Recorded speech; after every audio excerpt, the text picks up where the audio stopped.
नमस्कार मित्रों। दस स्वदेश में आपका स्वागत है। यहाँ करते हैं हम लोग देश में हो रही राजनीति पर चर्चा। बात करेंगे उत्तर प्रदेश की। क्यों बात करना है? क्योंकि यहाँ पर चल रहा है कोल्ड वॉर। और यह कोल्ड वॉर है मुख्यमंत्री योगी आदित्यनाथ और उप मुख्यमंत्री केशव प्रसाद मौर्य के बीच में। मतलब इस कोल्ड वॉर को देखकर यूएसए और यूएसआर के बीच का कोल्ड वॉर याद आता है, जहां पर 40 साल लगातार दोनों देश कोल्ड वॉर में जूझ रहे थे। वैसे ही 2017 से आज 2025 आ गया है, लेकिन यह कोल्ड वॉर हर 6 महीने में शुरू हो जाता है। ऐसा हो क्यों रहा है और आज के समय में ऐसा हुआ क्या कि इस कोल्ड वॉर की बातें फिर से हमारे सामने आ चुकी हैं? चर्चा करेंगे आज के वीडियो में। नमस्कार दोस्तों, मैं सुधांशु, आप देख रहे हैं द स्वदेश। दोस्तों, द स्वदेश एक मंच है जहां पर हम निष्पक्ष पॉलिटिकल एनालिसिस करते हैं। अगर आपको हमारा पॉलिटिकल एनालिसिस पसंद आता है तो आप यूपीआई के माध्यम से हमारी मदद भी कर सकते हैं। बाकी हमारे चैनल को सब्सक्राइब करिए, वीडियो को लाइक करिए और वीडियो को शेयर जरूर करिए।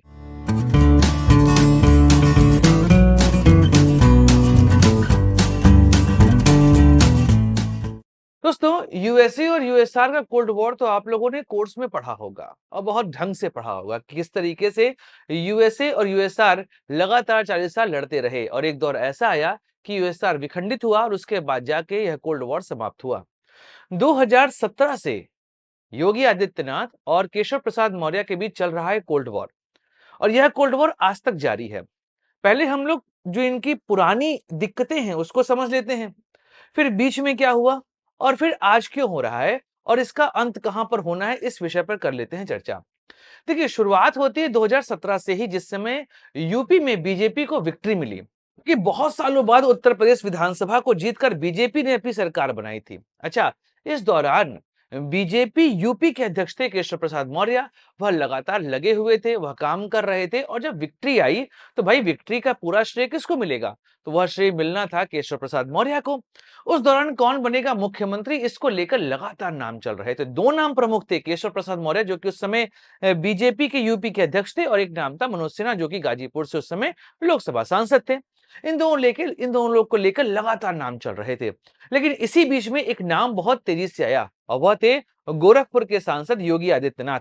अब जिस तरीके से वह राजनीति करते थे और जैसा उनका राजनीतिक रसूख उत्तर प्रदेश में था और जो दबाव उन्होंने यहां पर बनाया, उस दबाव के आगे अमित शाह और नरेंद्र मोदी को झुकना पड़ा और आरएसएस ने भी बैकग्राउंड के फॉर्म में समर्थन किया योगी आदित्यनाथ का और यहां से योगी बन जाते हैं राज्य के सीएम।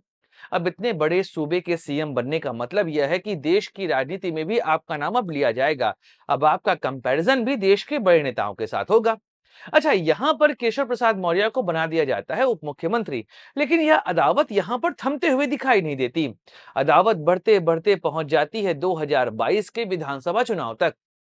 इस चुनाव में हर कोई मान रहा था कि यूपी में बीजेपी की दिक्कतें इस बार बढ़ने वाली हैं, सरकार इस बार शायद ना बने, हो सकता है त्रिशंकु यहां पर आपको विधानसभा देखने को मिले। अच्छा, चुनाव के नतीजे आते हैं तो बीजेपी अपने आप यहां पर अपने दम पर मेजोरिटी प्राप्त कर जाती है। लेकिन एक ऐसी घटना हुई जिसने सब कुछ बदल के रख दिया, क्योंकि यहां पर केशव प्रसाद मौर्य अपनी विधानसभा सीट सिराथू से हार जाते हैं। यह बहुत बड़ी घटना थी कि एक उप मुख्यमंत्री अपनी सीट हार जाता है और कई लोग ऐसा मानते हैं कि यहां पर कुछ बड़े लोगों का शह था जिसकी वजह से हार का मुंह देखना पड़ा था केशव प्रसाद मौर्य को। अब आपको पता है ऐसे में अदावत तो बढ़ने वाली थी, लेकिन योगी का चेहरा 2 बार लगातार चुनाव जीतने की वजह से बहुत स्ट्रांग हो चुका था। अब उनको कोई भी यहां पर टक्कर दे नहीं पा रहा था, यहां तक कि नरेंद्र मोदी को भी बोलना पड़ गया, यूपी में योगी हैं उपयोगी। अब यह नारा बहुत बड़ा था। लेकिन इसी बीच में 2024 का लोकसभा चुनाव होता है। लोकसभा चुनाव में आपको साफ दिखाई देगा कि योगी आदित्यनाथ की यहां पर चली नहीं और केशव प्रसाद मौर्य और संगठन यह साथ आ चुके थे और संगठन केशव प्रसाद मौर्य और कहीं ना कहीं जो भाजपा का केंद्रीय नेतृत्व यह एक पेश पे खेल रहा था। लेकिन इसका नतीजा आया उल्टा और नतीजा आया ऐसा कि भाजपा को मात्र 33 सीटों की यहां पर प्राप्ति हुई लोकसभा चुनाव में और सबसे बड़ी पार्टी के फॉर्म में उभरती है समाजवादी पार्टी और यहां तक कि उनका गठबंधन जीतता है 43 सीटें। बहुत बड़ा झटका। राम मंदिर का आपने निर्माण कराया, 2022 में आपने यहां पर चुनाव जीता और उसके बाद सीधे तौर पर यह हार थी और यह हार पूरे तौर से योगी आदित्यनाथ के चेहरे पर ही हुई थी। अच्छा, अब इसके बाद कई सारी खबरें मार्केट में आने लगी और इस इन खबरों के बीच में योगी आदित्यनाथ और केशव प्रसाद मौर्य के बीच की अदावत भी पब्लिक हो चुकी थी। एक स्टेटमेंट केशव प्रसाद मौर्य ने यहाँ पर दिया था कि संगठन और सरकार में संगठन हमेशा बड़ा होता है, क्योंकि सरकार तभी यहाँ पर रह पाएगी जब संगठन अपना काम अच्छे से करेगा। और यह साफ दर्शा रहा था, क्योंकि संगठन पे पकड़ केशव प्रसाद मौर्य की योगी आदित्यनाथ से बहुत ज्यादा है। अब इस वजह से यह समझ में आया कि भैया समस्या तो होने वाली है। अब उसके बाद क्योंकि योगी के लिए बहुत बड़ी समस्या हो चुकी थी लोकसभा चुनाव की हार और खासकर फैजाबाद सीट की हार। अब इसके बाद रही सही कसर पूरी होने लगी कि संगठन और सरकार के बीच में सामंजस्य नहीं बैठ रहा है। लेकिन तभी एक ऐसी घटना ने उत्तर प्रदेश की राजनीति में सब कुछ बदल के रख दिया, और वह घटना अपने देश में नहीं, बांग्लादेश में हुई थी। और उसके बाद आगरा में जब योगी कर रहे थे रैली, तो वहां पर उन्होंने एक नारा दिया, बटोगे तो कटोगे। यह नारा आग की तरह पूरे देश की राजनीति में फैला। कुछ लोगों ने समर्थन तो कुछ लोगों ने इसका विरोध किया। लेकिन यहाँ पर योगी के लिए सबसे प्रमुख बात यह रही कि उनको अब समर्थन मिल चुका था आरएसएस का, क्योंकि आरएसएस को यह लग रहा है कि एक कट्टर हिंदुत्ववादी चेहरा यहाँ पर उनके पास है, और ऐसे में वह यहाँ पर योगी को सपोर्ट करते दिखाई दिए। और इसी वजह से नरेंद्र मोदी भी आगे चल के योगी के नारे को नया रूप देते हैं कि एक हैं तो सेफ हैं। और फिर आता है उत्तर प्रदेश में उपचुनाव। यह उपचुनाव एक तरीके से योगी आदित्यनाथ के लिए उनके राजनीतिक रसूख को वापस प्राप्त करने का चुनाव बहुत ज्यादा था। और यहां पर उन्होंने पर्सनली इस चुनाव को लीड किया, और सारे के सारे नेता जितने भी थे उत्तर प्रदेश के, जितने उनके मंत्री थे, सबको डिप्लॉय कर दिया कि इन सीटों पर हमको विजय प्राप्त करनी है। और योगी खुद ही एक एक सीट पर जाकर रैली कर रहे थे। यहां पर केशव प्रसाद मौर्य एक तरीके से साइडलाइन किए जा चुके थे, लेकिन वह भी सरकार के दबाव में तो काम कर ही रहे थे। अब उसके बाद रही सही कसर यह हुआ कि योगी आदित्यनाथ यहां पर इस चुनाव को लीड करते दिख रहे थे, और केशव प्रसाद मौर्य साइड होते हमको दिखाई लग चुके थे। और जब नतीजा आता है उपचुनाव का, इन नतीजों ने योगी आदित्यनाथ के चेहरे को और मजबूत कर दिया उत्तर प्रदेश में, और केशव प्रसाद मौर्य फिर पीछे हटते यहां पर दिखाई दिए। 9 में से 7 सीटों पर विजय प्राप्त हुई थी योगी आदित्यनाथ को। फिर 2 और घटनाएं हुई जहां से योगी का चेहरा और स्ट्रांग हुआ। वह था प्रयागराज में होने वाला महाकुंभ, जो कि बहुत सक्सेसफुल रहा। यहां पर अगर मौनी अमावस्या के दिन जो भगदड़ हुई थी उस घटना को छोड़ दिया जाए, तो बाकी समय में आप कह सकते हैं कि प्रयागराज में हो रहे महाकुंभ को योगी सरकार ने बहुत अच्छे से आयोजित करवाया था। और फिर एक विजय मिल्कीपुर, क्योंकि अयोध्या हार चुके थे, ऐसे में मिल्कीपुर उस घाव पे मरहम का काम कर गया, वहां पर भी विजय प्राप्त हुई। लेकिन अब यहां पर फिर से समस्याएं उठी हैं। समस्या क्या है? समस्या है नंद किशोर गुर्जर। यह है इस समय लोनी से विधायक, जो कि गाजियाबाद सीट है। यहाँ पर रामचरितमानस की 9 दिवसीय यात्रा निकलती है। इसमें इस यात्रा को पुलिस ने रोकने का प्रयास किया, उसमें झड़प होती है, और लोनी से भाजपा विधायक और प्रशासन के बीच झड़प। और इस झड़प में कुर्ता फटता है। वह कहते पाए गए कि जब तक यात्रा चलेगी मैं नंगे पैर रहूंगा, जमीन पर सोऊंगा और कुछ नहीं खाऊंगा।